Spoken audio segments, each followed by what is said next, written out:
30 траўня 13 гадзіна ў Беларусі. Гэта студыя Белсат, наш традыцыйны нядзельны стрым. Цягам гадзіны будзем казаць пра галоўнае. Прывітанне сябры, мне зовут Віталь Бабін.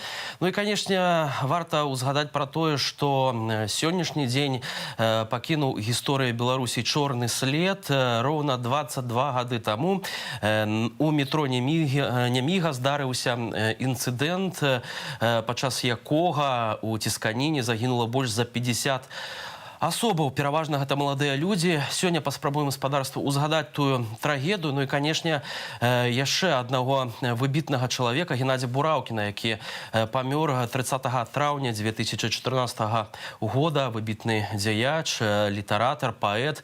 Ну і, канешне, старшыня, адзін з тых, хто уваходзіў у назіральны савет Белсату.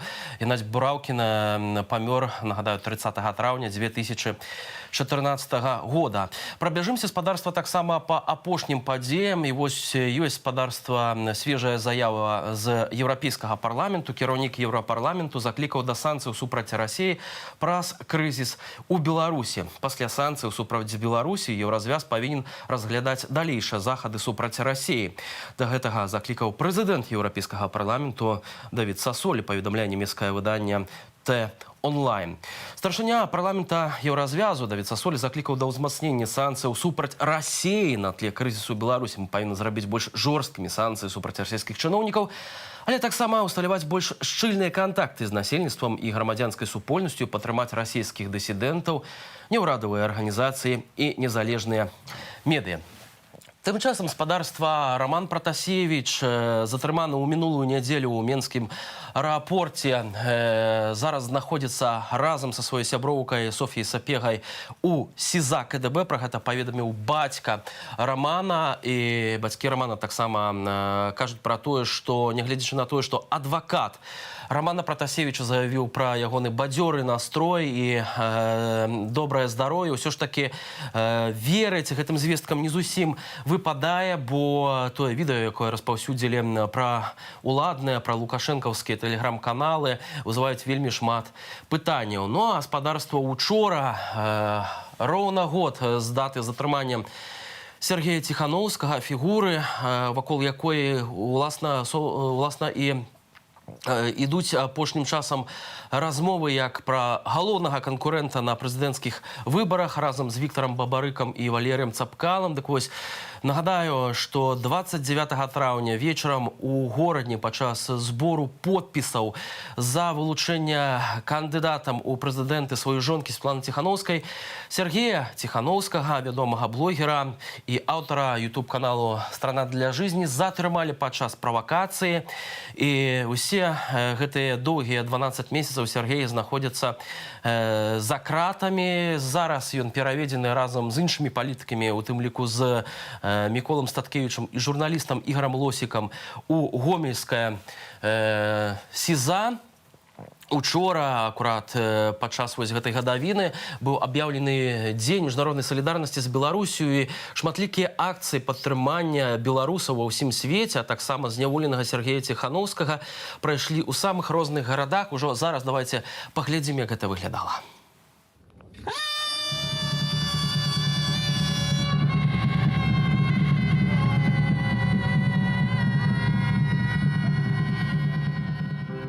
Сегодня ровно год с момента ареста Сергея Ціхановского, человека, который вселил в нас надежду, человека, который заложил начало пробуждению белорусского общества. Я прошу все страны Европейского Союза, я прошу Америку, я прошу все мировое сообщество оказать нам помощь в освобождении Романа, в освобождении Софии и всех политзаключенных.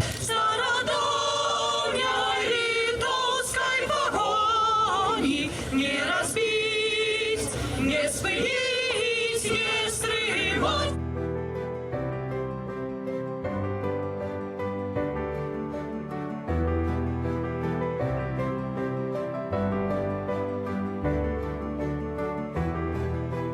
Живе Беларусь!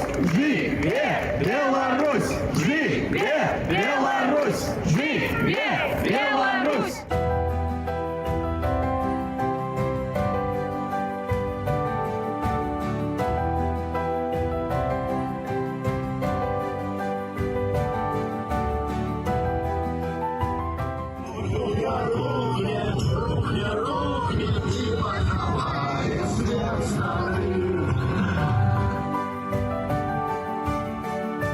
Им-то могут все что угодно присудить, но мы понимаем, что это наша обязанность бороться за тех, кто там.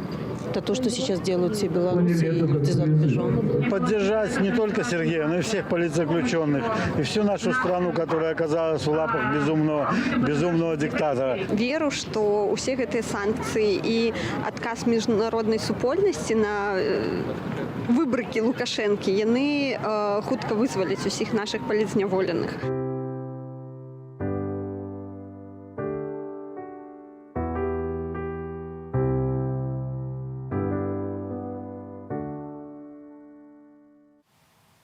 Нагадаю, што Сергей Ціхановскі знаходзіцца за кратамі ўжо роўна год, а Романа Пратасевіча таксама арыштавалі ў мінскім аэрапорце нядзелю таму, у нядзелю днём, калі ён вяртаўся рэйсам Афіны Вільня, і сітуацыя з перахопам гэтага грамадзянскага самалёта кампаніі РНР вызвала, канешне, вялізны шквал салідарнасці з Романам і, канешне, адназначную рэакцыю Еўрапейскага звязу і Злучаных Штатаў Амерыкі, якія асудзілі дзеянні ўладаў Беларусі па захопе гэтага самалёту. І вось уже спадарства інфармацыя з апошняй хвіліны Роману Пратасевічу прысудзілі міжнародную прэмію.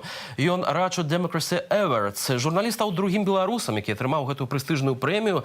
Для нас вялікі гонар узнагародзяць прэміі за 2021 год маладога беларускага журналіста і актывіста Романа Пратасевіча, які даў голас усёй краіне падчас найбуйнейшых антыўрадавых пратэстаў у гісторыі Беларусі, выкарыстоўваючы тэхналогіі і новыя медыі на карысць дэмакратыі.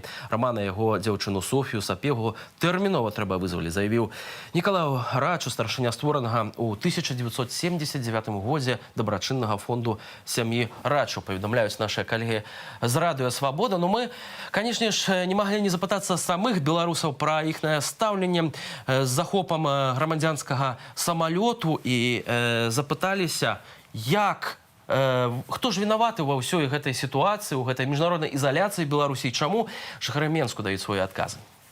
Кто виноват? Мы с вами все виноваты, белорусы. Вот и все. Все вместе. Виноват тот, кто сидит в Кремле под царским флагом. Правительство наше. Правительство, все. Сами знаете, кто. Я думаю, само общество виновато в том, что сейчас происходит. Мы, я считаю, как общество абсолютно не готовы что-либо менять. Нас устраивает текущее положение вещей, поэтому мы живем так, как живем. Я считаю, что для каких-то радикальных изменений необходимо созреть для чего-то. Когда мы начнем уже брать ответственность за нашу жизнь, тогда что-то произойдет. Один человек.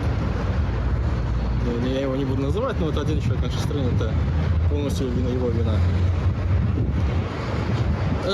Почему? Что? Ну, я считаю, что мировое сообщество поступает правильно по мере его возможностей. Сейчас с этим строго. Пару слов скажешь, сразу заберут.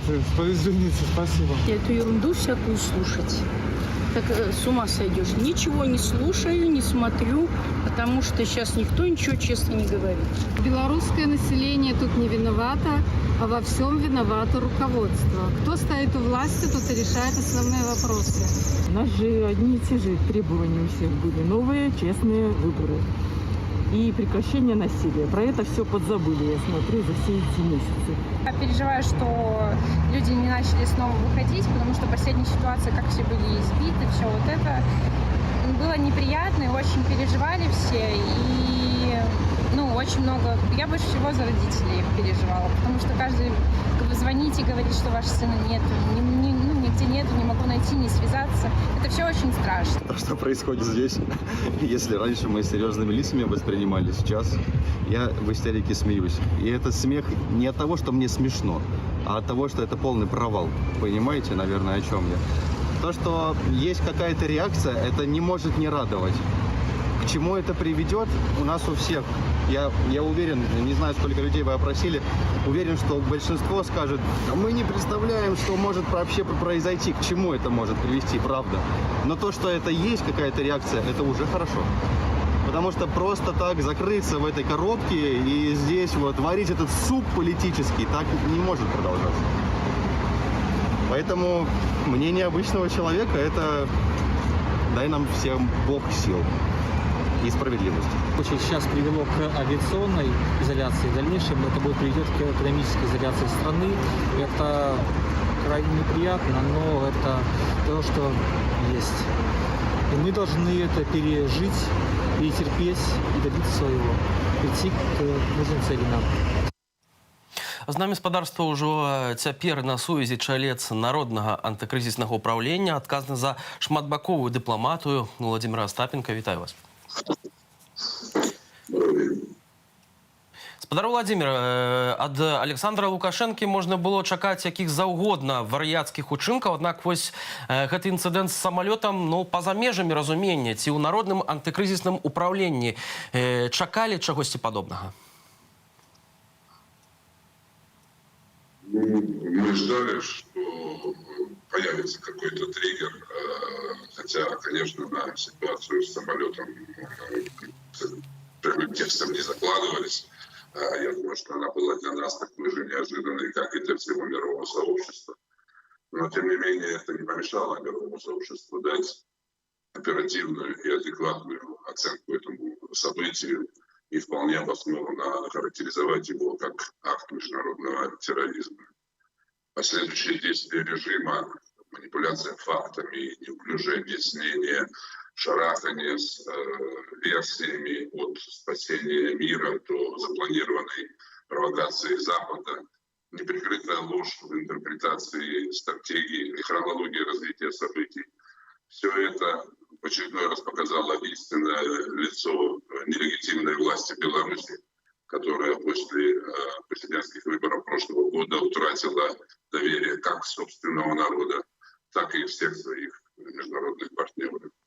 Добавлю, может быть, что, как известно, Международная организация гражданской авиации ИКАО объявила о начале официального расследования, которое, может быть, в отличие от белорусского правосудия, будет проведено объективно, профессионально, беспристрастно.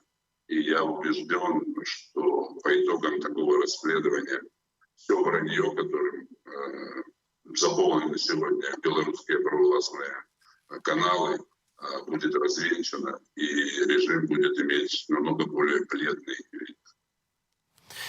Все ж таки, сапраўды, як вы кажаце, і мы гэта бачым цягам гэтага тыдня, што рэакцыя Еўрапейскага звязу і Злучаных Штатаў Амерыкі у тым ліку досыць сур'ёзная. За гэтыя 27 гадоў кіравання Беларусю Лукашэнкам, напэўна, упершыню вось не проста размовы, а ўсё ж такі канкрэтныя крокі з боку Захада мы бачым. Это закрыццё паветранай прасторы над Беларусю, гэта і, канешне, міжнароднае расследаванне гэтага інцыдэнту.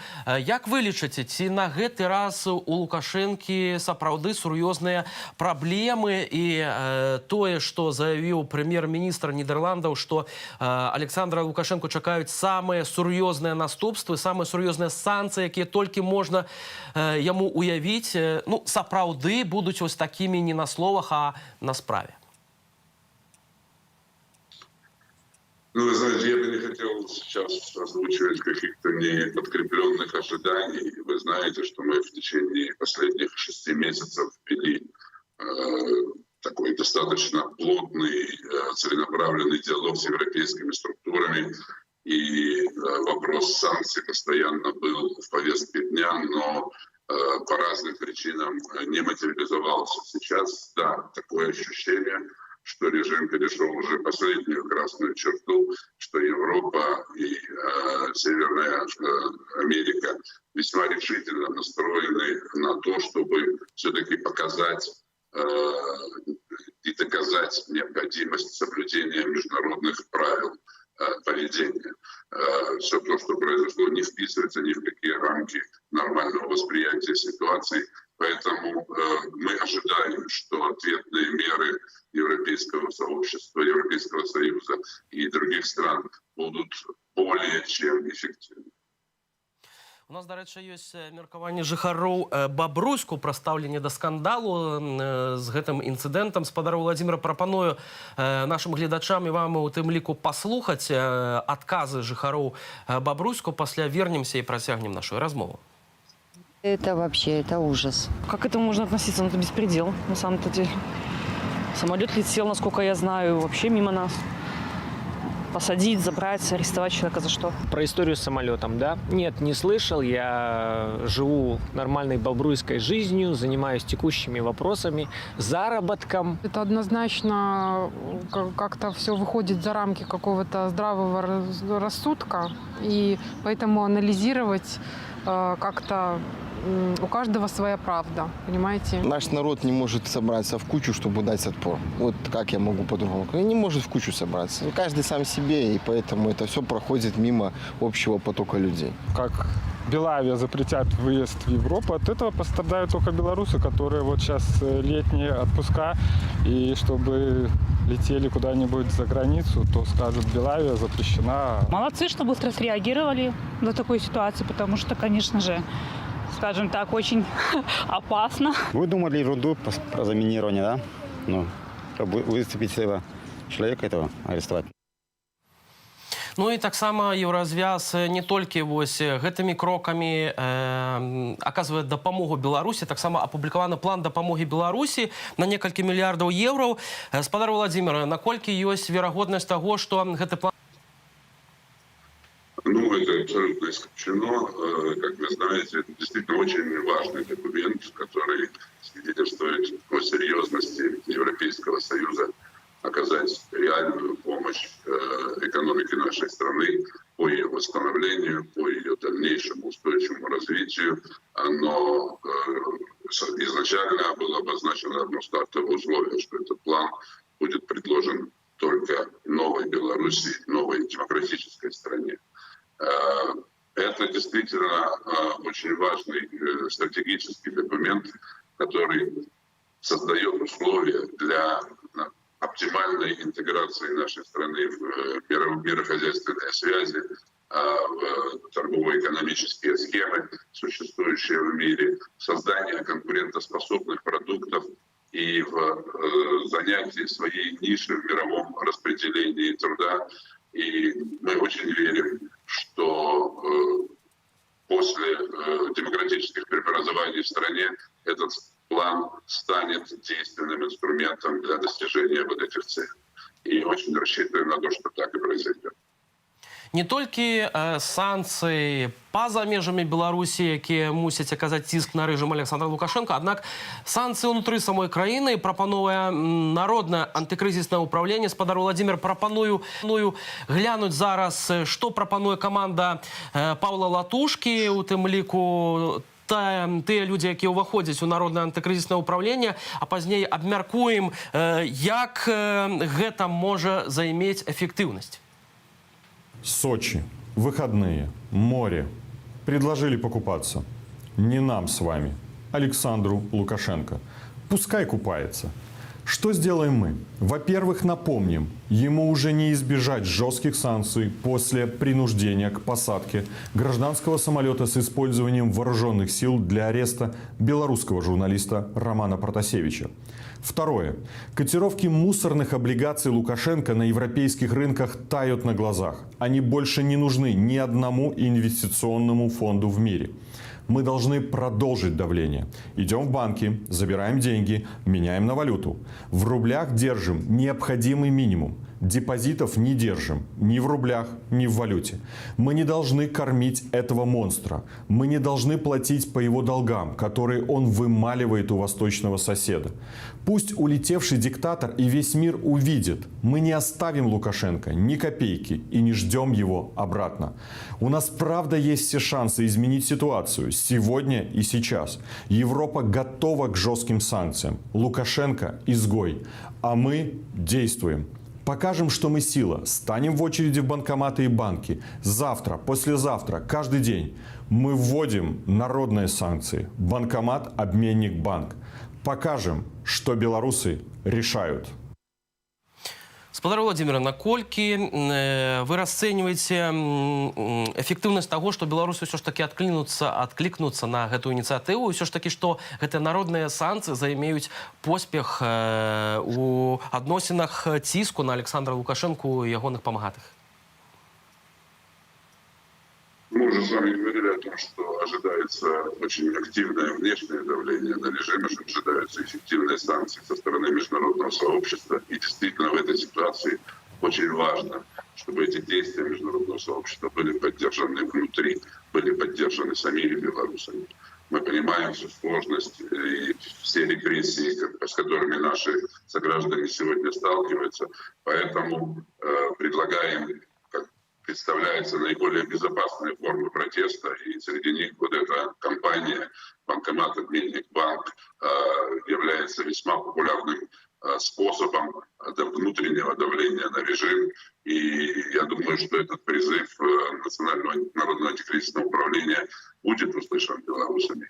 И более того, белорусы найдут и другие формы для того, чтобы выразить свой протест, и для того, чтобы народные санкции стали не менее чувствительными, чем санкции международные. Пасля інцыдэнту з самалётам Ryanair дэмакратычныя сілы Беларусі пастанавілі сустрэцца ў Вільні, дзе правялі такую агульную сустрэчу. Спадар Владимир, пра што шла гаворка, як цяпер зменіцца супраца паміж, напрыклад, народным антыкрызісным управленнем і офісам Святланы Ціхановскай, а таксама паміж іншымі дэмакратычнымі арганізацыямі?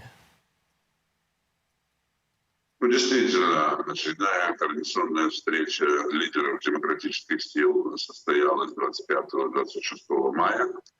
По итогам встречи опубликован ряд документов, которые уже сегодня доступны на сайтах Народного антикризисного управления, офиса Светланы Тихановской, в других информационных ресурсах, телеграм-каналах. Наверное, самое главное, что нужно подчеркнуть, что все участники встречи заявили о своей приверженности работать совместно в рамках единого движения, целью которого является проведение честных и свободных выборов в нашей стране. И для этих целей мы будем еще больше объединять наши усилия, мы будем координировать наши позиции, мы будем выступать единым фронтом, представляя интересы белорусов на международной арене, но в то же время рассчитываем на то, что и внутри Беларуси наш народ сможет обозначить себя, обозначить свои протестные настроения и повысить внутреннее давление на режим. Я думаю, что совместными усилиями мы сможем добиться своей цели. Не могу, спадар Владимир, не запытацца таксама пра пытанне асабістай бяспекі пасля інцыдэнту з самалётам Ryanair і арыштам Романа Пратасевіча. Ну, уласна, беларуская прапаганда пачала яшчэ больш нараваць вось такія наратывы пра тое, што ўсіх крытыкаў Александра Лукашэнкі дастануць за мяжы, што будуць, як ужо выказваўся спадар Гайдукевіч, вывозіць у багажніках дыпламатычных аўтамабіляў. Як у сувязі з гэтым, якія захады асабістай бяспекі ўсіх чальцоў Народнага антыкрызіснага управлення будуць прымацца?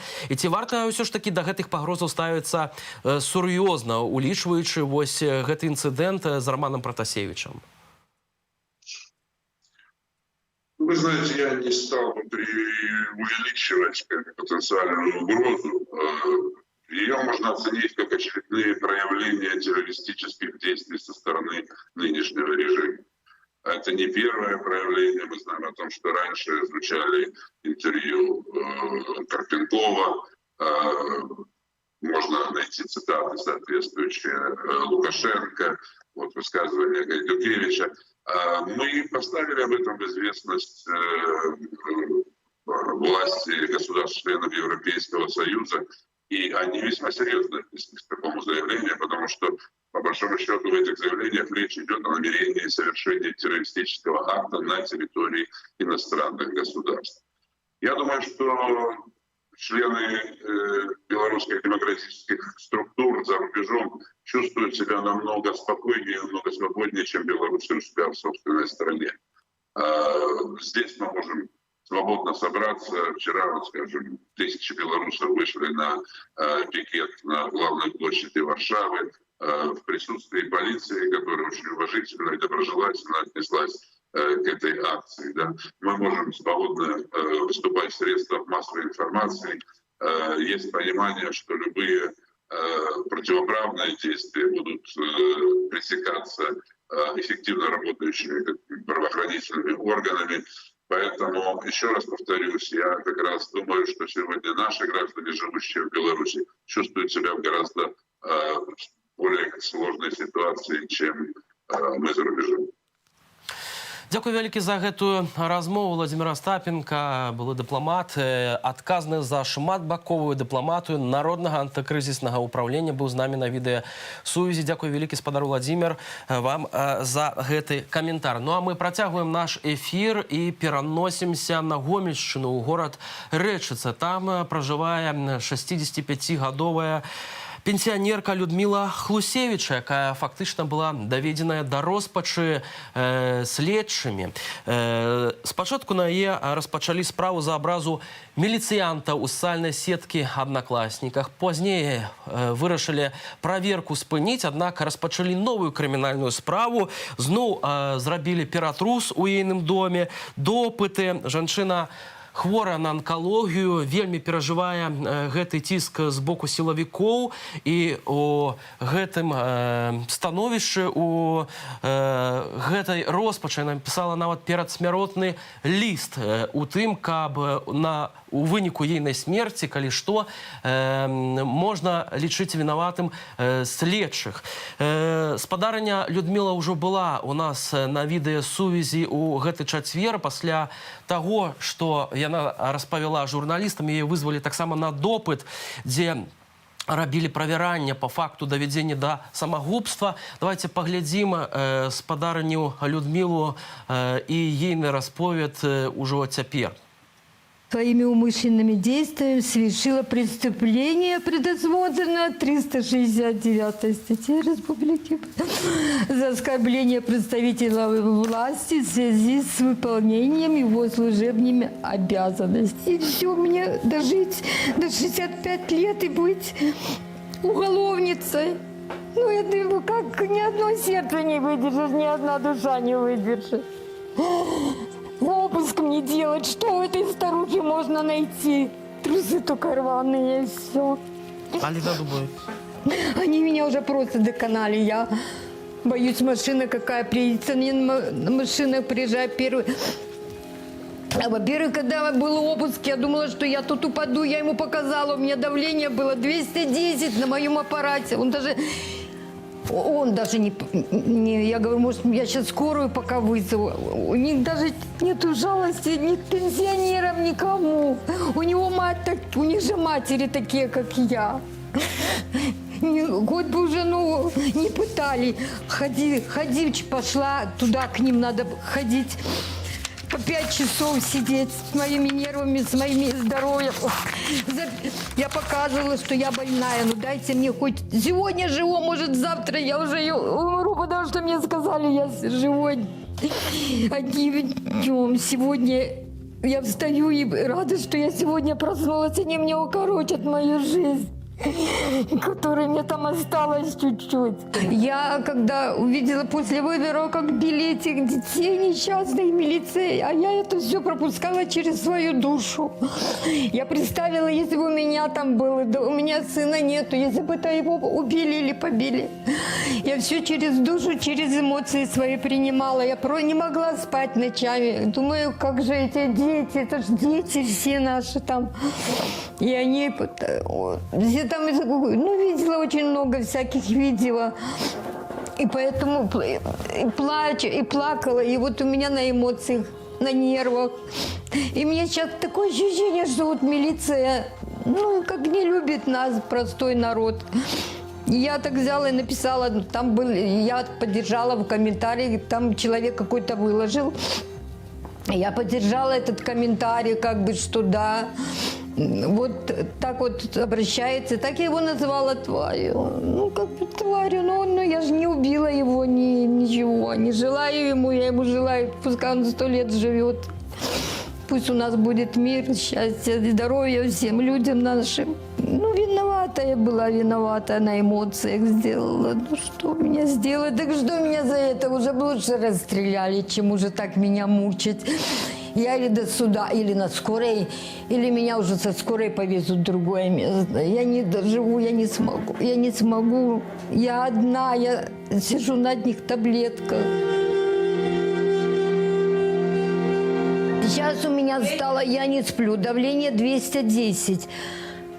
Сахар у меня 8 сейчас, холестерин поднялся, щитовидка. Короче, внутри у меня все. Сегодня я живу, спасибо Богу, что я сегодня прожила, а завтра я не знаю, что будет со мной. Виновные. Ой, виновные. Как их назвать? Правоохранители. Правоохранители. Они меня довели. Уже зараз з нами на сувязі прес-сакратарка Святланы Тихановской Ганна Красуліна. Вітаю вас. Добрый день. Спадарня Ганна, вы заўсёды вельмі трапна каментуеце паводзіны Александра Лукашэнкі, і як бы вы ўсё ж таки пракаментавалі абсалютна вар'яцкі ўчынак з прыпыненнем самалёту авіякампаніі РНР і арыштам Романа Протасевича? Вы правильно сказали, варьяцкий – это террористический акт, это захват самолета, который не принадлежит Лукашенко, никакого отношения не имел к Беларуси. Это самолет, который летел из одной страны НАТО в другую страну НАТО. И вот в этой ситуации сейчас мы не зря видим такую консолидацию всех сил, всего мирового сообщества, потому что это крайне опасный прецедент. Если такие вещи по какой-то причине останутся безнаказанными, то есть ряд стран с малоадекватными тоже правительствами, у которых могут быть подобные же идеи. Так вот, именно сейчас, именно поэтому весь мир совершенно точно не допустит того, чтобы это спустили на тормозах. Совершенно очевидно, что никто не закроет глаза на эту ситуацию, и она будет доведена до конца. Получается так, что, как сказал Марк Рютте, вот с которым встречалась Светлана Тихановская на этой неделе, это премьер-министр Нидерландов, он сказал, что режим в истерике, он сидит и паникует в своем бункере. И именно это результатом стал вот захват самолета. Так оно на самом деле и есть. Но это, кстати, к сожалению, к сожалению у кого, но это очередной выстрел себе в ногу. То есть Александр Лукашенко чемпион по выстрелам себе в ногу. Так что... Той самый Марк Рутте, до речі, запевнив Світлану Тихановську, що Лукашенко чекають самі серйозні санкції, які тільки він може собі уявити. Ці можна вже зараз нейким чином повіритися, правда, європейським політикам, улічуючи те, що Світлана Тихановська зв'язувалася з шмат якими політиками у Єврозв'язі, у керівництві Єврозв'яза, що гэтыя санкції сапраўды моцна можуть закрануть Александра Лукашенко? Это совершенно точно. Вот после того, как Александр Лукашенко совершил нападение на граждан Евросоюза, а это именно так, вот после этого Светлана Тихановская, которая говорила о опасности этого персонажа не только для белорусов, но и для всего мира, вот она приобрела огромный сейчас такой пакет доверия всего мира. То есть весь мир увидел, что она была абсолютно права. Именно поэтому сейчас мы видим, как взлетели ее рейтинги в мире. И к ней сейчас на встрече просится не только огромное количество мировых изданий, медиа, но и мировые политики самого высокого уровня, что мы наблюдаем. В ближайшие же дни еще приезжает большая делегация сюда, к Светлане, на встречу, именно обсудить эту ситуацию. То есть сейчас происходят вот такие консультации, в результате которых будет решено, полностью прописана, скажем так, дорожная карта по давлению на этот режим. И теперь уже очень серьезно включились Соединенные Штаты Америки, Канада, Европейский Союз и лидеры отдельных стран, которые точно сказали, это нельзя спускать, поэтому Лукашенко будет остановлен. Вот это совершенно точно. Более того, Рютте сказал, что он впервые за 10 лет в политике видит такое единство мировых лидеров и лидеров мировых организаций. А это, знаете, дорогого стоит. Это означает, что весь мир цивилизованный на нашей стороне. Поэтому он будет доведен до логического завершения. Ну, власне, у нас есть так само реакция самой Святланы Тихановской на этот инцидент. Давайте послухаем, после чего вернемся в студию и протягнем нашу размову со господарней Ганной. Пассажиры самолета, которые смогли долететь до Вильнюса, рассказали, что когда борт развернули на Минск, Романа начало трясти. И перед задержанием он сказал: «Меня там ждет смертная казнь». Роману 26 лет. Именно столько длится существование режима в Беларуси.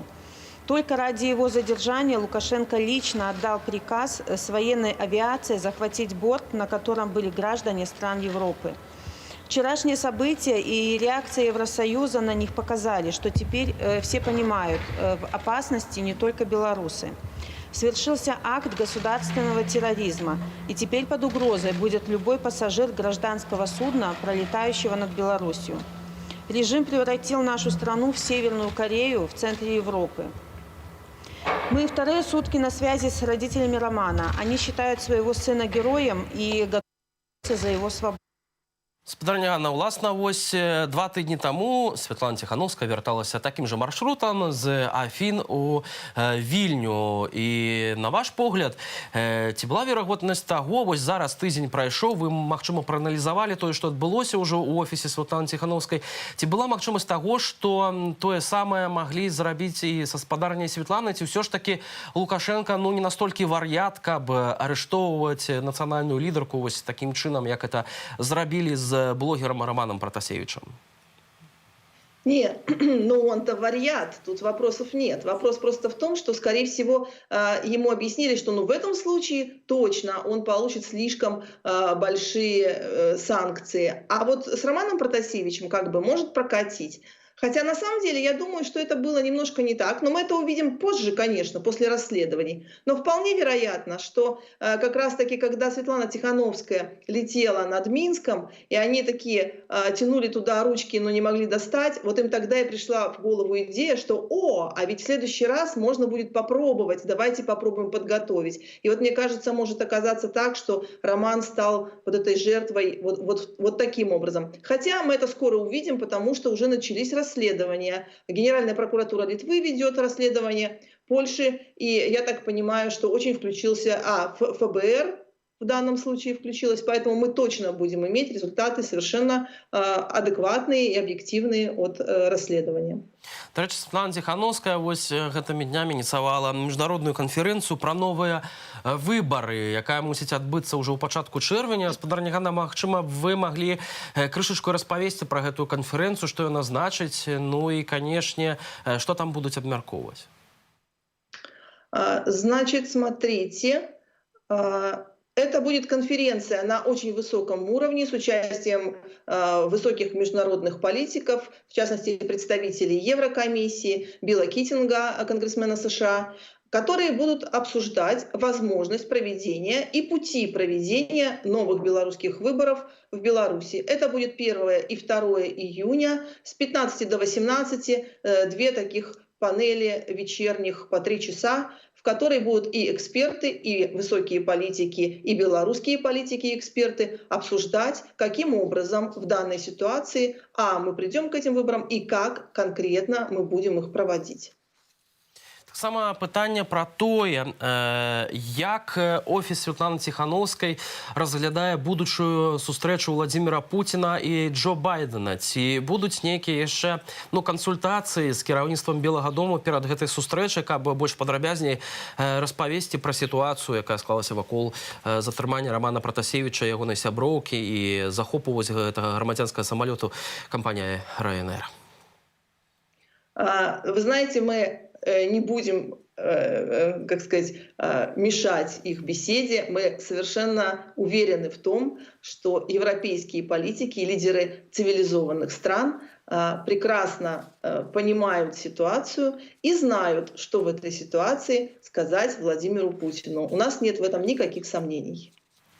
Дзякуй вялікі за гэтую размову. Ганна Красуліна, прэсавая сакратарка Святланы Тихановскай, была з намі на відэасувязі з Вільні. Ну а мы, спадарства, яшчэ да адной тэмы, вельмі важнай і, канешне ж, трагічнай. 22 гады таму на Нямізе здарылася трагедыя, якая ўйшла як Трагедыя, чорная старонка гісторыі Беларусі. У цісканіне загінула 53 чалавекі. Пераважна гэта былі усе маладыя людзі, якія сабраліся на фестываль піва каля палацу спорту. І вось тады сапсавалася рэзка надвор'е, пачалася навальніца з градам, тысячы людзей кінуліся ў метро, дзе, уласна, і адбылася гэтая цісканіна. Шмат людзей пацярпела, аднак самым страшным стала гэта смерць гэтых маладых людзей.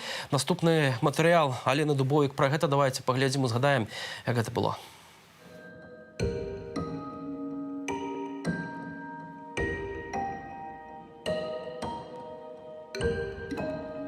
Мама, все, Ігора нашего нету. У трагедыі на Нямізе Ганна страціла свайго сына Ігора. Яму было 28 гадоў. У той дзень Ігор павёў на канцэрт свайго 6гадовага сына. Пачаўся град, і яны спрабавалі схавацца. Ігор паспеў выпхнуць з натоўпу сваё дзіця і яшчэ одну дзяўчыну, сястра якой таксама загінула. И вот он мальчика, когда вытаскивал этого, вот, ему как раз дали по голове, Игорь мой упал, и все. И он был весь черный, весь, вот как ваша маска была. Когда ты бежишь, когда видишь, что падают люди перед тобой, и ты понимаешь, что ни помочь, ни поднять ты не можешь их, потому что по этому человеку бегут в каблуках, кто-то в ботинках. Понимаешь, что если поможешь ему, то ты будешь на его месте, лежать просто рядом, и по тебе точно так же пробегутся. Поэтому, это было страшно, и, не знаю, никто не помогал, все бежали. Когда привезли уже его на второй день, вот, на второй день его уже забрали и привезли, и все это даже увидела, конечно же. Вся шея была его всего. Плакала, теряла сознание, тут и скорая была. Еще мы жили на Якубовской, скорая дежурила, все, врач дежурил, все. Мне же сразу на следующий день инсульт был уже. Я его всего за ночь, всего разглядела. Его синие ноги были, шея вся синяя.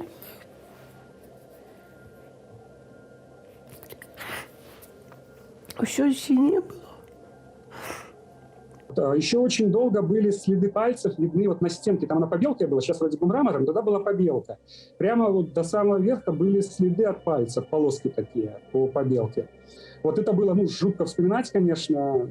И никто не наказанный. Никто не наказанный. Я считаю так, что они не учли чего-то. Вся милиция сидела в автобусах, потому что град был, дождь был. Вся сидела, а если бы они стали и сказали, нельзя сюда, нельзя, они бы не побежали, может, такой давки не было, может, поразбегались куда-то люди дальше, под какой-то мост, там же мост был, там все. Но и не сахарные же не расстали бы тогда, если даже и мокрые были бы.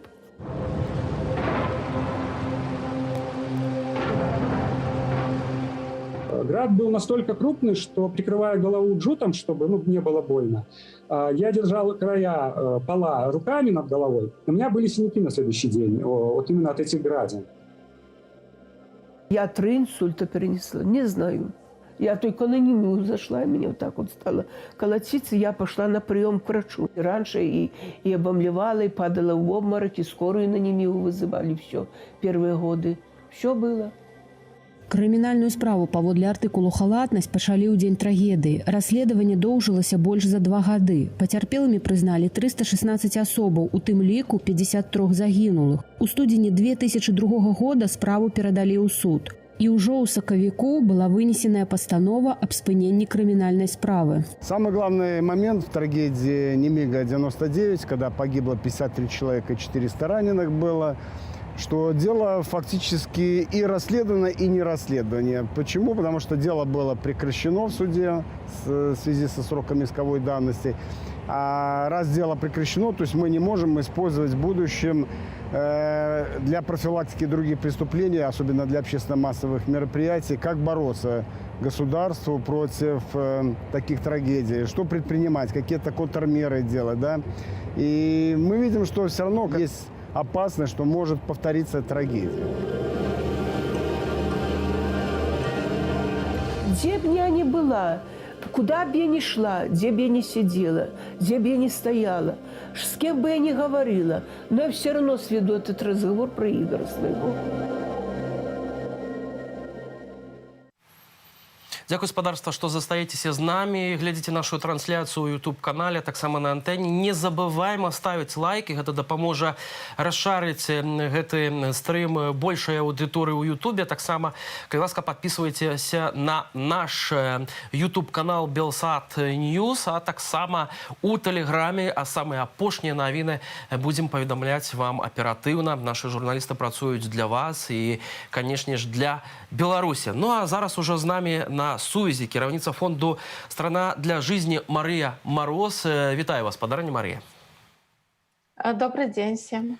Уласна, ужо доўгі час не чулі вось менавіта навінаў з фонду «Страна для жизни». Распавядзіце, калі ласка, чым зараз займаецца гэты фонд, каму адказвае дапамогу, каму ўжо дапамаглі? Фонд «Страна для жизни» был организован для того, чтобы помогать в первую очередь тем людям, которые были причастны к движению предвыборной кампании, которые активно участвовали и продолжают свою борьбу. Но сложилось так, что нам пришлось расширять свою сферу деятельности, и на сегодняшний день очень большая часть нашей работы и поддержки уходит на поддержку семей политзаключенных. Очень был... Вы знаете, что у нас в стране сейчас более 400 человек признан политзаключенными, и наша задача поддержать те семьи, которые остались без кормильцев, папа или мама находятся в заключении. А также есть большое количество человек, которые не признаны политзаключенными также. Мы не делим, кто признан, кто не признан политзаключенным. Если к нам поступает заявка на фонд на помощь семье политзаключенной или по политическим мотивам, которые сидят, мы поддерживаем этих людей.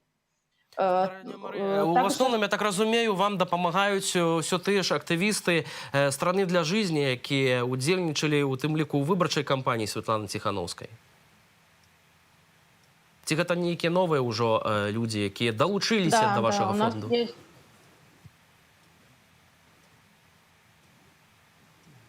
Активисты, которые с нами с первых дней, с мая месяца, с начала сбора подписей. И есть люди, которые присоединились и присоединяются сейчас. Потому что запрос большой, все понимают, что мы столкнулись с большой бедой, которая коснулась практически каждую семью, и люди не могут быть неучастными в этом. Ну и вельми можно быть успешным тем, что... Прабачце, калі ласка, працягвайце свою думку, хацеў пазней задаць вам яшчэ одно пытанне.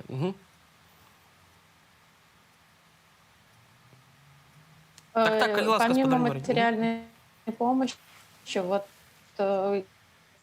обратиться, заполнив заявку на помощь политзаключенным.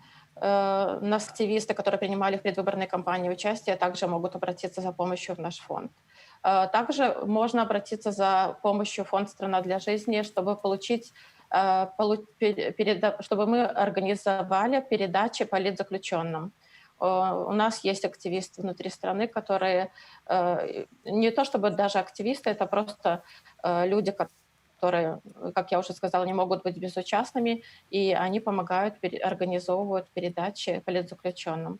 Более 100 семей у нас по передачам, мы поддерживаем передачами, и 60 семей вот в этом месяце у нас на ежемесячной материальной помощи. Спадарня Мария, ведаю, што вось рыхтуецца дабрачынны канцэрт вялікі з удзелам літоўскага нацыянальнага тэатру оперы і балету.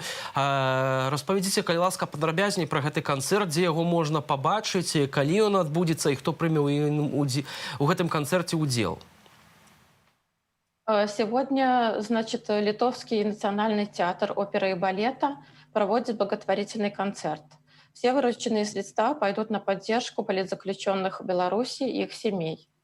В этом концерте принимают участие ведущие артисты театра, солисты оперы и также наша известная оперная певица Маргарита Левчук. В 18:00 по минскому времени будет проходить это мероприятие в Национальном театре оперы и балета. Я также буду присутствовать.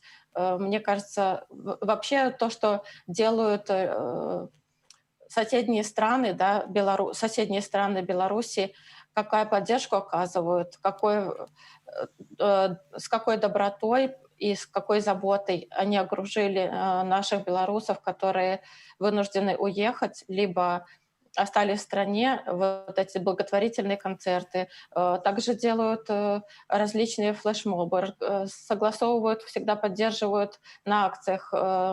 Представители правительства приходят на акции к нам.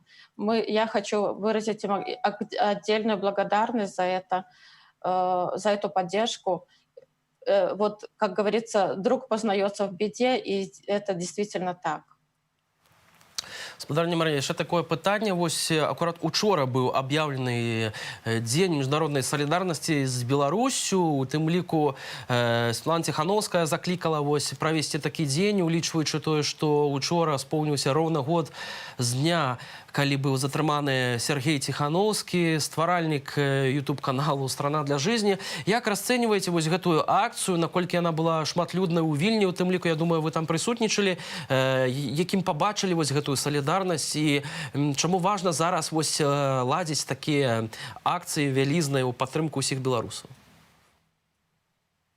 Ой, вчера была замечательная акция. Приехала Светлана Тихановская сразу с самолета. В 5 часов прилетел самолет, она была в Нидерландах, и сразу она, как говорится, с корабля на бал. Да. В Вильнюсе собралось очень-очень много людей, очень много белорусов, очень много литовцев, которые нас поддерживают. Звучали песни Сергея Тихановского «Космос», который писал песню «Разборы, турмы, муры» с Сергеем. Он вживую пел эти песни. Люди держали плакаты с изображением Сергея Тихановского, говорили приятные слова. Значит, ребята из Купаловского театра, не из Купаловского, гродненские актеры, сделали такой перформанс. Они зачитывали письма Сергея Тихановского, его фразы с стримов на YouTube-канале его. Вообще невероятная была акция, невероятное вот это ощущение единства белорусов. Вот оно как раз-таки на этих акциях. Мы видим, что нас много. Я вижу среди этих людей, которые пришли на акцию, тех знакомых людей, с которыми мы собирали подписи. Не по своей воле они вынуждены были все уехать, но никто не покладает рук, все продолжают хоть какую-то маленький вклад, но каждый вносит в нашу борьбу. И также прошли акции по всему миру. Вчера, если открыть интернет, все пестрило просто акциями белорусов по всему миру. И это, если когда-то я думала, что мы только в Беларуси белорусы, да, и диаспоры мы как-то не видели, что их так много, что они есть, то вот в этом году мы, начиная с 2020 года, мы начинаем видеть, что белорусы едины, они все, если даже нужно было выехать вынужденно, то мы все едины, мы все дружны, мы все друг за друга, мы всегда поддержим друг друга. И мы видим поддержку тех стран, европейских и других стран, правительства, поддержку правительства мы видим, и это очень вдохновляет. И вот это дает силы продолжать. Я еще раз благодарю за то, что и белорусов, и те страны, которые нас поддерживают, за вот эти возможность продолжать, за вот эти силы, которые они дают нам. Дякую вялікі за вашу працу і, конечно ж, за сённяшнюю размову. Марыя Мароз, кіраўніца фонду «Краіна для жыцця», была з намі на відэасувязі з Вільні. Дякую спадарству, што застаецеся з намі. У нас яшчэ крышачку ёсць для вас матэрыялу. Канешне, міжнародная рэакцыя на інцыдэнт з затрыманнем рэйсу Афіны Вільня не застаўся без увагі міжнародных перавозчыкаў. Яны забаранілі палёты над Беларусю і, канешне, атазвалі ліцэнзію на на палёты кампании «Белавия» у еўрапейскія краіны, у шмат якія еўрапейскія краіны. Мы запыталіся у жыхароў Віцебску з гэтай нагоды. Ці падтрымліваеце рашэнне Еўразвязу на скасаванне палётаў у Беларусь і з Беларусі? І што думаеце пра гэта? Давайте послухаем іхныя адказы. Изменила полностью, потому что я так понимаю, что отдых только в нашей стране возможен для меня лично. Надо туризмом заниматься в нашей стране. Ну, хотелось бы, конечно, на моречко хотелось. Это грустно. Не повлияло, потому что я на данный момент вышел только с армии. И не вижу, мне пока перспектив не было куда-то ехать путешествовать. Из-за этого у меня нету такого какого-то желания сейчас ехать куда-то. Чисто гипотетически пока планировали. Поэтому билетов на руках нет. Соответственно, естественно, никуда не полетим. Но мои знакомые вот сейчас улетели на Кипр, и первый день, это второй, наверное, как они прилетели, и как они возвращаться будут, неизвестно. Ну, через Россию, наверное. Мы планировали в Черногорию улететь, поэтому тут только через Москву, только как, по-другому никак. Поэтому никто ничего не знает, чем все закончится. Ну, конкретно у меня никаких планов не было на это лето, поэтому особо не поменяло. Ну, просто что обидно, что как бы страны закрывают с нами авиасообщение. Понятно, по какому случаю. Это, конечно, не есть хорошо. Беларусь – прекрасная страна тоже для отдыха, и можно найти много прекрасных мест, заведений и съездить хорошо отдохнуть. Нет, не изменилось, потому что у меня планов не было выезжать за пределы Беларуси, поэтому не изменилось, на нас никак не повлияло. Планировала в Болгарию полететь вот, с друзьями в лагерь, но, скорее всего, все отменится, к сожалению. В прошлом году из-за ковида, а в этом году понятно из-за чего. Нашу семью это затронуло, потому что родственники у нас все на Украине. И как раз был момент, когда мы думали, как же нам мама хотела добраться туда. И рассматривали вариант как воздушные полеты. Сейчас, получается, пока никак туда попасть возможности нету. И это очень грустно на самом деле. Вот что страны-соседки теперь какую-то вражду переходят. Радикально не изменило, но сложностей с отдыхом намного больше. Вот, поэтому просто теперь приходится искать обходные пути. К сожалению, не все варианты доступны, даже из того минимума, который был. Вот, поэтому, да, конечно, поизменило. Но от отдыха отказываться я не собираюсь. Это было меркаванне жыхароў сталіцы адносна таго, як адпачываць у сённяшніх умовах. Ну а мы, спадарства, дзякуем вам вялікі за ўвагу, за тое, што былі цягам гадзіны з намі. На развітанне, спадарства, яшчэ адзін кароткі матэрыял пра Сергея Ціхановскага, чалавека, які з блогера ператварыўся ў палітыка, а таксама пра ягоную жонку, якая была просто, магчыма, дзесьці для многіх жонкай блогера стала чалавекам, які паціскае руку большасці кіраўнікоў Еўрапейскага звязу. Гэта больш, чым Лукашенко за апошнія 10 гадоў. Усё гэта у дакументальнай стужцы на Белсаце. Фільм рэжысёра Михаила Аршынскага «Не бойся», сведкі палітычных падзеяў апошняга году на нашым YouTube-канале belsat.doc. Сёння ўвечары глядзіце прэм'еру гэтага фільму. Ну і спасылка будзе, уже ёсць у каментарах да нашага стрыму. Дзякую вам вялікі, што былі з намі цягам гэтай гадзіны. З вами працаваў Віталь Бабін. Да сустрэчы ў наступных эфірах. Меня зовут Михаил Аршинский. Я начал снимать этот фильм еще до объявления президентских выборов и познакомился со многими людьми, которые писали новую главу в истории Беларуси. Привет всем, кто хочет жить в стране для жизни. Мы в Добруше, мы в Слуцке, мы сейчас в Бресте. Такого не было никогда. Километровые очереди стояли, чтобы поставить подпись за альтернативного кандидата. Мы за перемены. 26 лет правления хватит. Посмотрите на белорусов, которые пришли честно отдать свой голос. Когда же власть осознала масштаб личности нашего героя, реакция не заставила себя долго ждать. Дальнейшие события напоминали катящийся снежный ком. Мы идем за новую, честную, спокойную Беларусь. Лето 2020-го і хроніка президентської кампанії, якая змянила Білорусь.